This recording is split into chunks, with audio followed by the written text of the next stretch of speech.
Once again welcome back student. आज का हमारा टॉपिक है ज्योमेट्रिक मीन। तो हमने बताया था कि ज्योमेट्रिक मीन के लिए रिक्वायरमेंट होगी लॉगरिथम की और एंटी लॉगरिथम की। इससे पहले जो लेक्चर हमने किया था उसमें हमने सीखा था how to find out logarithm and anti logarithm of numbers. आज हम करेंगे ज्योमेट्रिक मीन कैसे निकालते हैं और प्लस इसके हम कुछ एग्जांपल्स देखेंगे। तो सबसे पहले देखते हैं ज्योमेट्रिक मीन होता क्या है। Geometric mean is nothing but nth root of product of all n values of the variable. मतलब क्या हुआ, आपको सपोज n वेरिएबल दिए हुए हैं x1, x2 एंड xn। आपके n वेरिएबल हैं, क्या कह रहे हैं, उन सब की प्रोडक्ट करनी है और जो प्रोडक्ट आई है उसका आपको nth रूट लेना है। दैट इज़ आपका क्या होगा, ज्योमेट्रिक मीन, जो हमने यहाँ g से डिनोट किया है। यानी ज्योमेट्रिक मीन हो गया x1, x2, xn this product raise to the power 1/n। आप बोथ साइड लॉग ले सकते हो क्योंकि nth रूट निकालना इजी नहीं है, तो हम क्या करेंगे, बोथ साइड लॉग ले लिया। अब लॉग में हमें पता है कि पावर आगे आ जाती है, तो दैट इज़ 1/n आगे आ जाएगा और लॉग ऑफ जो बच गया उसका आ जाएगा। फिर हमें ये पता है कि लॉग जो है प्रोडक्ट का सम में कन्वर्ट हो जाता है इंडिविजुअल लॉग लेकर के। that is log of x1 plus log of x2 and so on log of xn। यानी इसे हम लिख सकते हैं summation i from 1 to n log of xi and divided by क्या हो गया, n हो गया। ये किसकी वैल्यू होगी, log g की, बट हमें किसकी वैल्यू चाहिए, g की। तो अगर हम बोथ साइड एंटी लॉग ले लें तो एंटी लॉग और लॉग एक दूसरे की इन्वर्स होते हैं, तो यहाँ बच गया g हो गया और यहाँ क्या आ जाएगा, एंटी लॉग आ जाएगा। तो यानी जब भी आपको ज्योमेट्रिक मीन निकालना है, आप सभी एक्सरसाइज का लॉग लोगे और जो लॉग आया है उन सभी को ऐड करना है, divided by the total number of terms करना है। नेक्स्ट है geometric mean for frequency distribution. अभी जो हमने ऊपर देखा है इसमें फ्रीक्वेंसी हमने मेंशन नहीं की है। तो अगर हमारे पास क्या हो, अगर वेरिएट x की वैल्यू जो है x1, x2, xn हो, लेकिन जो x1 है उसकी फ्रीक्वेंसी f1 आ जाए, x2 की फ्रीक्वेंसी f2 आ जाए एंड सोन xn की फ्रीक्वेंसी क्या आ जाए, fn आ जाए, तो ज्योमेट्रिक मीन क्या होगा ये हमें निकालना है। तो हमारे पास क्या है, हमें ये पता है कि फ्रीक्वेंसी का मतलब क्या होता है, वो कितनी बार रिपीट कर रहा है। दैट इज़ अगर हम यहाँ पर करें तो x1 x1 x1 कितनी टाइम्स मल्टीप्लाई करना पड़ेगा, f1 times. f1 time multiply करो या x1 raise to the power f1 करो, बात सेम होगी।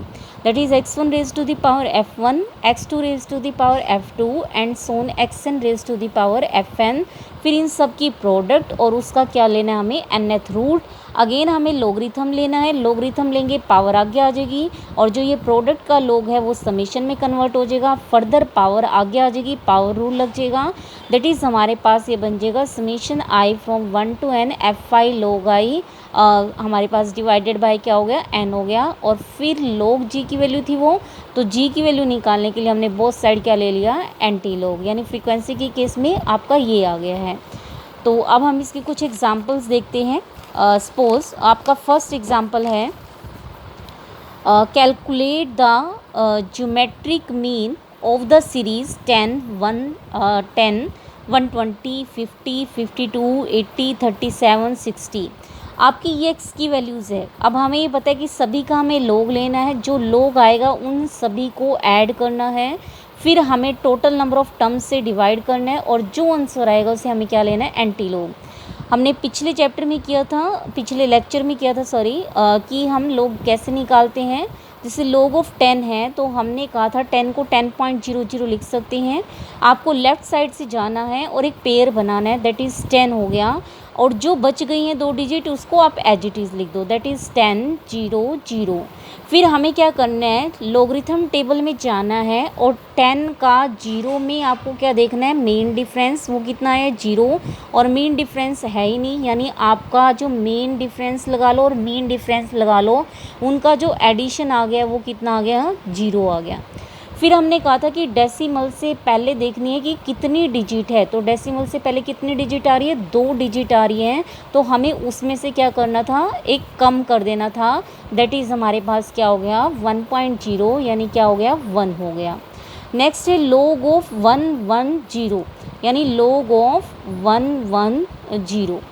तो हमें क्या करना है, लेफ़्ट साइड से स्टार्ट करना, एक पेयर बनाना है, दैट इज़ 11। उसके बाद क्या है, 0 है, फिर से क्या है, 0 है।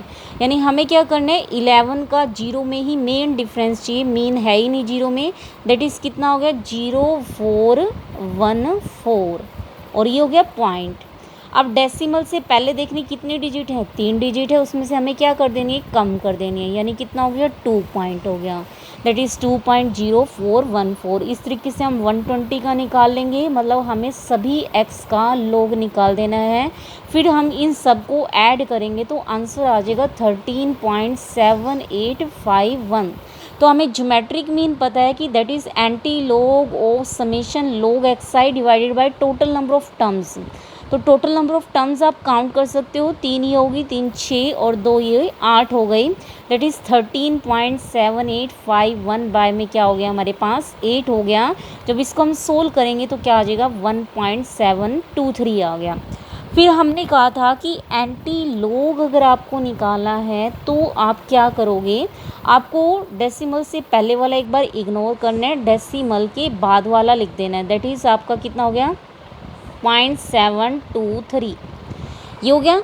अब हमें क्या करना है, 0.72 का अगेन हमें क्या करना है, यहाँ पर लेफ़्ट साइड से जाना, एक पेयर बनाना है, दैट इज़ 723, और हमारे पास ये 0 ही हो गया, और 0 का मीन होता ही नहीं हमारे पास, तो ओनली हमें 0.72 का मेन डिफरेंस देखना है, 0.72 का, सॉरी किस में देखना है हमें, 3 में, ये 0 में है, 1 में है, 2 में है, 3 में, तो हमारे पास कितना आ गया, 52.84, 52, ये हो गया हमारे पास, सॉरी हमने गलत कर दिया, आपका यह है log ऑफ 1.723 सही था हमारे पास, हमें 0.72 का 3 में देखना है, तो 0.72 का जब हमने 3 में देखा तो कितना है हमारे पास, 5284, 5284, 5284। फिर हमने कहा था कि आप देखो कि डेसिमल से पहले कौन सा नंबर है, note number of digit, number देखो कौन सा है, नंबर कितना है, 1 है, उसमें हमें क्या कर देना है, एक ऐड कर देना है, 2 हो गया। लेफ़्ट साइड से आपको जाना है और 2 के बाद आपको डेसिमल लगा देना है, यानी आंसर आ जाएगा 52.84, ये गलत है, हमारे पास कितना आएगा, 52.84 अकॉर्डिंग टू दिस टेबल जो हमने देखी है। आपकी टेबल में हो सकता है कि कुछ और टेबल देंगे, थोड़े बहुत पॉइंटों का डिफरेंस मिल जाएगा, तो मे बी उनका 52.861 आ जाएगा, नॉट ए बिग डील, आपका डिपेंड करते कि टेबल में आपकी क्या वैल्यूज़ हैं। तो हमारे पास आंसर आ गया 52.84। नेक्स्ट है, find the geometric mean of the marks obtained below दिया हुआ है, 10 से बिलो कितने स्टूडेंट्स के मार्क्स हैं, 12 के, 20 से कम कितने स्टूडेंट्स के मार्क्स हैं, 27 के, 30 से कम कितने स्टूडेंट के मार्क्स हैं, 72 के, 40 से कम कितने स्टूडेंट्स के मार्क्स हैं, 92 के, 92 स्टूडेंट्स के, 50 से कम मार्क्स वाले कितने स्टूडेंट हैं, 100। तो 10 से बिलो मोस्टली हम 0 से लेते हैं मार्क्स, नेगेटिव में हम नहीं लेते in case of entrance exam जिसमें नेगेटिव मार्किंग होती है, फ़िलहाल हम वो वाला केस नहीं कर रहे हैं, ओनली हम 0 से ले रहे हैं। तो 0 से 10 हमें देखना है कि 10 से कम कितने हैं, 12, 20 से कम कितने हैं, 27। अब जो 20 से कम है हमारे पास ये क्या है, टोटल 20 से कम दिया हुआ है, अगर 10 में से कम हटा दिए जाएं तो कौन से बचेंगे, 10 से 20 वाले, तो 10 से 20 वाले कितने बच गए, 27 में से 12 घटा दिए, तो 27 में से 12 घटाएंगे तो कितना आ गया, 15। अब ये थे 20 से कम, यानी हमने किया था इस अकॉर्डिंग, 20 से कम मतलब 20 का लेफ़्ट, और 30 से कम कितना दिया हुआ है, 30 से कम यानी 30 का लेफ़्ट कितना दिया हुआ है, 72। अब हमें 20 से 30 चाहिए, तो 30 के कम में से 20 का कम घटा देंगे तो क्या बचेगा, 20 से 30 बचेगा, यानी 72 में से 27 घटा दिया, दैट इज़ हमारे पास 45 आ गया, सेम हमारे पास 20, देन हमारे पास क्या आ गया, 8। लेकिन हमारे पास ये कंटिन्यूस है। कंटिन्यूस के केस में आपको क्या चाहिए, x चाहिए। याद हो हमने कहा था कि x जो है हम इनकी एवरेज लेते हैं, दैट इज 0 10 की एवरेज होगी 5, 10 20 की 15, देन 25 35 और 45। अब फ्रीक्वेंसी भी आ गई, x भी आ गई। अब हमें क्या चाहिए, log x चाहिए। अगेन हम log टेबल से log 5 निकाल सकते हैं। इस तरीके से हम सभी लोग फाइंड आउट कर सकते हैं। फिर फ्रीक्वेंसी के केस में याद हो, फ्रीक्वेंसी को करस्पॉन्डिंग log से मल्टीप्लाई कर देना है और जो आंसर आएगा उसे हमें क्या कर देना है, ऐड कर देना है और टोटल नंबर ऑफ टर्म्स से क्या कर देना है, डिवाइड कर देना है। और टोटल नंबर ऑफ टर्म्स कितनी है आपकी, 100। फिर जैसे अभी हमने एंटी लॉग निकाला था तो हम इसका एंटी लॉग निकाल सकते हैं। तो ज्योमेट्रिक मीन कितना आ गया, 21.40। तो ज्योमेट्रिक मीन आपका कितना आ गया, 21.40। आज का हमारा इतना ही था। कल हम ज्योमेट्रिक मीन के कुछ और क्वेश्चंस देखेंगे और हम देखेंगे कि इसकी कुछ एप्लीकेशंस भी हैं। जैसे कि ज्योमेट्रिक मीन है वो रेट ऑफ इंक्रीज़ और डिक्रीज़ आपका निकाल सकता है।